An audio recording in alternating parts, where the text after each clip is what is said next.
I wanted to record from outside. But for some reason, every time I do this, people meet me. People that know me. And it's like, hi, what are you doing? And I'm like, I'm recording, go away. And they don't understand. They don't comprehend. And I've been interrupted 2 times today. And then my phone battery died. So here I am, back inside. Man, I can hardly wait to finally get my new home. Move the missus in. I need to finish the down payment for the bank. And then I can record from my garden. I can be like Sticks Hexenhammer, 666, and do some gardening while talking to you about the LGBT, which is what I'm going to be doing today, not gardening, talking about the LGBT. Fun fact, right? It used to be the GBL community, the gay, bisexual, and lesbian community. But then as I understand it, by looking at the lore, there was the HIV crisis, and a lot of the male from the community passed away, and then the leadership went to the women, and that's when it became the LGBT, then it's the LGBT, and then it was the LGBTQ, and now they just gave up on it and they put a plus. The whole acronym is LGBTQ2IAA something. Why don't they just put it like non-straight people? It's a lot more easier, right? Like not having to add more letters constantly. Look at Trump holding this racist flag because it's lacking the brown and black color. I'm not even kidding. Like, they added brown and black to the LGBT. I guess like black is a sexual orientation now. Bewildering, I know, but don't try to wrap our mind around it. So the title of the article: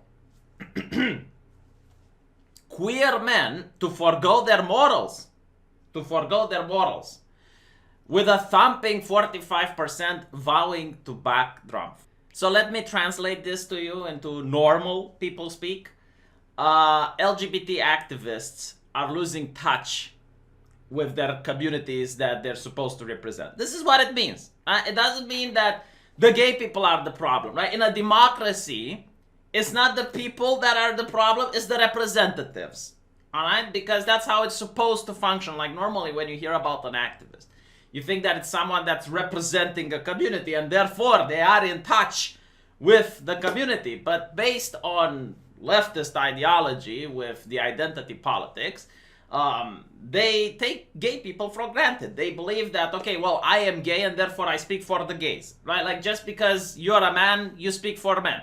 Or you're a woman, you speak for women. Like, you don't have to poll, do surveys, find out what the community actually wants.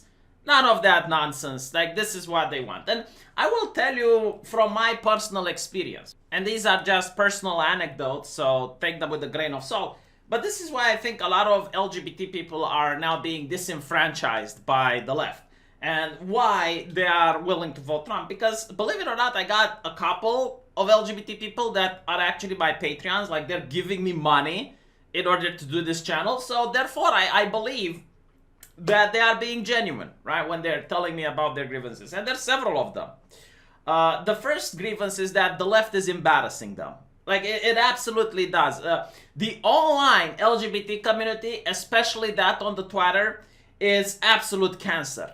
I mean, they are some of the most bigoted, intolerant people that you can find on the internet. And if you do not think exactly like them, if you're not part of the hive mind, regardless if you're gay, trans or not, they will attack you. Like, they are very hostile to anyone who thinks differently than they do.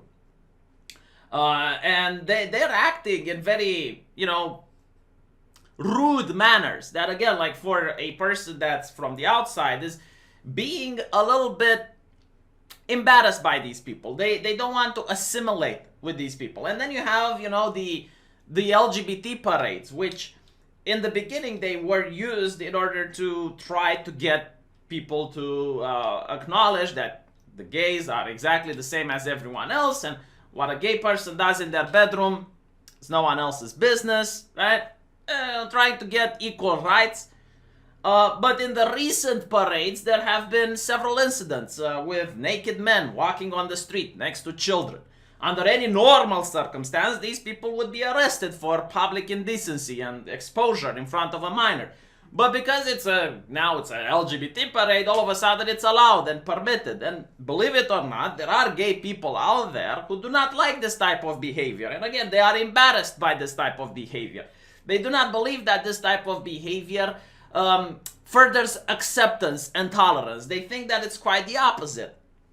And then is the pandering that is also quite obnoxious. Like you see almost every single TV show, regardless if the story calls for it or not, regardless if it makes sense or not. It's just like a checkbox. It's like, okay, now we have some queer people in it. And again, like it's embarrassing. It's embarrassing. And what's also embarrassing is when you see famous directors, like from the TV show The 100, which had an actress that wanted to play in Fear the Walking Dead. So what ends up happening is that, well, now if the actress isn't going to be on the show, they have to kill her off to explain the audience why the actress isn't going to appear. And as they kill her off, now the director of the show gets death threats and mean messages and almost all of the vile from Twitter, because it's like hashtag kill our gays, because you see you're killing another gay character in a fictional setting. People are embarrassed with this, okay? Like they don't want for someone like me, for example, to think that they're in the cahoots, they're in the same group with the pot of crazies from the Twitter, right? Like that's the main issue. The second one, which seems to transpire, is the fact that the LGBT is now politicized and used as a weapon in order to push for socialism. Like you have LGBT activists that openly state that the only way for you to be a gay person is to be a socialist. Socialist countries throughout human history, with one exception, that being East Germany, has either criminalized homosexuality by locking them up or has outright killed gays. So, you know, like, why do you want gay people to think that socialism is a good idea? Like, I can't explain the logic while different countries throughout the world has come to the same conclusion, like Che Guevara, for example, or Stalin. And by the way, there's an interesting article where when Stalin decided to criminalize homosexuality in the USSR, there was this communist in the United Kingdom which sends a letter to Stalin and asks him, like, how can I push for communism in my gay community in the UK if the USSR is doing this? To which Stalin doesn't even reply to the letter, but puts it in an archive with the added mention of saying a degenerate and an idiot. I'll probably read that article some other time. It's historical in nature. But like, what I want to say is that socialism has a track record on not being very friendly to the LGBTQ2IAA community. So again, like, it's weird that you're asking. And furthermore, it also doesn't make sense. All right, like a gay person is someone who is attracted to the same sex. What does this have to do with socialism? Right? Why are you forcing people to be in a box? Like, you're basically saying, if you don't vote socialism, you're not gay. You know, like, this is the Biden's version. If you don't vote for Biden, you're not black. It's like, what is wrong with you? Do you not understand that people don't like to be thought police like this, like put in a box like that? Like, if someone came up to me and said, well, you're a straight person, you must vote for Donald Trump, I would probably vote for Biden just to spite that person. It's like, shut the fuck up, I vote who I want. You know, I'm a free person. I get to do whatever I want. I have my own brain to decide. You don't have to decide for me. Otherwise, you just take away the right to vote and give it to the activists. And one activist vote is now going to be that of how many gay people are there in the United States. Now, is that not an easier way to do things if you don't really care what they think and how they act? Horrible. Absolutely horrible. And then is the economic thing. You know, it doesn't matter the ideology, it doesn't matter how you flap your gums and you say all the correct things. What matters is the pocket of the individual. And when the pocket of the individual is overflowing, it's kind of difficult to make the counter argument that they should vote for someone else. So for example, here gay men used to earn less than straight men. Now they earn more. This was in 2017 before the pandemic measures kicked in, mostly sponsored by the Democrats. So again, it's like, okay, well, this administration helped them make more money, and you're like, no, you shouldn't vote for it. Why? I mean, you do realize that's the main concern that people have with politics, right? Like, making money. That's the primary one.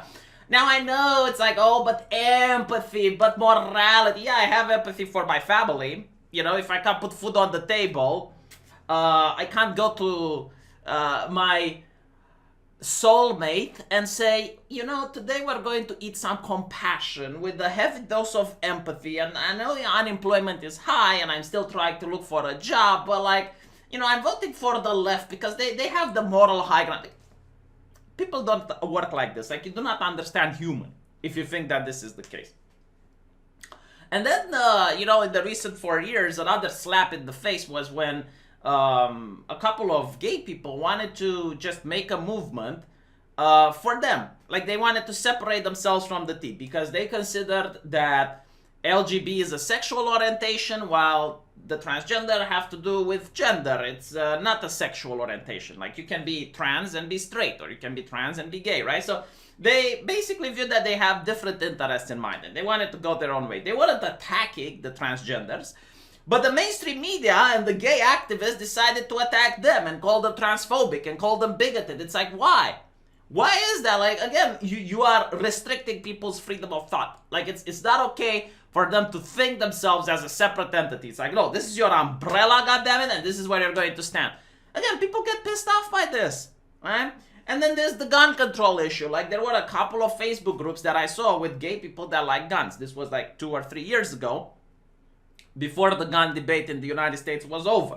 If you don't understand why the gun debates in the United States was over, well, just open the news on any channel you want and you get 1,000 reasons on why Americans should be pro-gun. But anyway, like back then, there were a couple of LGBT folks that were opening Facebook groups talking about gun rights and, you know, like LGBT with guns and whatnot. Facebook decided to persecute them, you know, like start banning them, censoring them, outright shutting them down. Yeah, you know, like every time you do this, guess what they're going to think? It's like, how can I piss off Facebook back? Like, how can I, the little guy, piss off the big corporation? Well, who does Facebook support?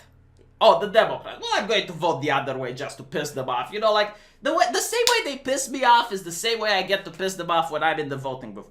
So yeah, I mean, like, all of these put together, when you look at the big picture, like, what exactly did the Democrats do for the LGBT community recently? Nothing. Absolutely not. Jack shit. Made sure that you get some movies and TV shows and video games that have gay people in it, right? And then make apologia when a couple of adults decided to take a piss in public at the queer parade in front of children, right? Like, that's what they did. Apparently, it's not good enough. You know, apparently, the orange man deciding to do economic policies which increase the wealth seems to be a little bit more tangible in the person's pocket, and which is why apparently most of them are deciding to support Donald Trump. That's my opinion. You know, if I'm wrong, like, you can give me another alternative. But the most amusing fact is that I'm reading this article and they don't say why 45% are wanting to back Donald Trump. They're not even mentioning why. Like, they don't even care. They don't even want a survey or poll so they can understand the problem. Because what they should have done, if I was an activist, okay, and I would consider that it's best for my community to vote a specific way, but then I see my community voting the other way, I would just start going and ask them. It's like, well, why are you unhappy? What's going on? They're not even doing that. They don't even care, right? Instead, they want to remind the community why Orange Man is bad. Now, Orange Man is bad because of things they can't really articulate or just minor grievances that they have. For example, they will say that he's a racist, but they don't really articulate how he is a racist. They say he is Islamophobic, but they don't really articulate how he is Islamophobic. They said he's going to crash down the economy. They said he's going to bring World War III. Like, you remember that? Like, that was 4 years ago. And now he's being nominated for not 1, but 2 Nobel Peace Prizes. Just so we're on the same page, right?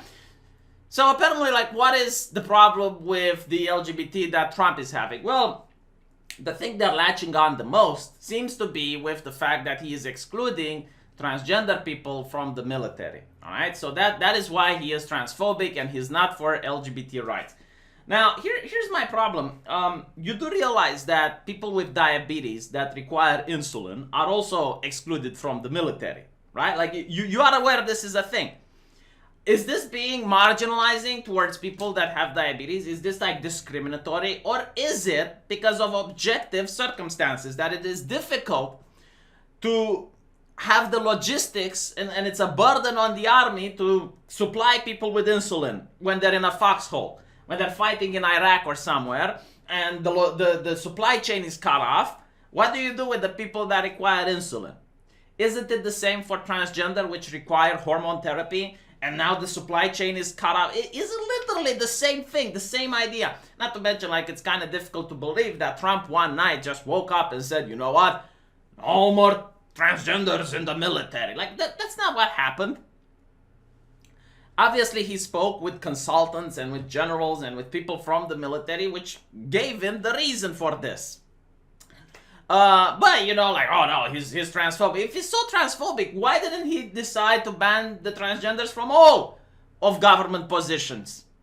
Why just particularly that one, right? Like, it doesn't make any sense. But, you know, you'd have to analyze it, be like a normal human and just look at the whole thing.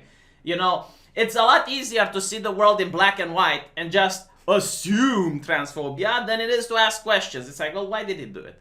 You know, like, not a single reporter that I know, not a single one just asked him, like, flat out asking him, like, why did you decide to pass this? Well, what is the reasoning on why you think transgender people shouldn't be in the military?